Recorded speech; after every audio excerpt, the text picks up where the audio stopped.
NDA కూటమికి అభివృద్ధి, సంక్షేమం రెండు కళ్ళు అని ఏపీ సీఎం చంద్రబాబు నాయుడుగారు అన్నారు. కూటమి పాలనకు నేటితో ఏడాది పూర్తయిన సందర్భంగా ఉండవల్లిలోని నివాసంలో మంత్రి లోకేశ్తో కలిసి ఆయన మీడియా సమావేశం నిర్వహించారు. రాష్ట్ర ఆదాయాన్ని పెంచి అభివృద్ధి, సంక్షేమ కార్యక్రమాలకు ఉపయోగిస్తున్నాం అని తెలిపారు.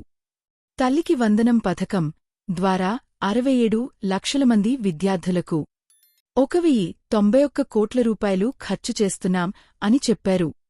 ఇందులో 1,300 కోట్ల రూపాయలు పాఠశాలల అభివృద్ధికి వెళ్తుంది.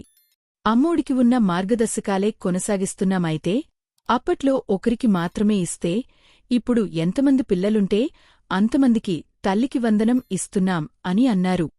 గత ప్రభుత్వం 12,61,965 మందికి ఇస్తే మేం 67,27,161 మందికి అందిస్తున్నాం అని తెలిపారు. అప్పటితో పోలిస్తే 3,205 కోట్లు అదనంగా ఇస్తున్నారు. జాబితాలను గ్రామ, వార్డు సచివాలయాల్లో అందుబాటులో ఉంచుతాం. ఎక్కడైనా ఇబ్బందులు తలెత్తితే వెంటనే సరిదిద్ది సహాయం అందిస్తాం. దానికోసం జూన్ 28 వరకు ఫిర్యాదులు స్వీకరించి జూన్ 30న తుది జాబితాను ప్రకటిస్తాం అని చంద్రబాబు నాయుడుగారు తెలిపారు.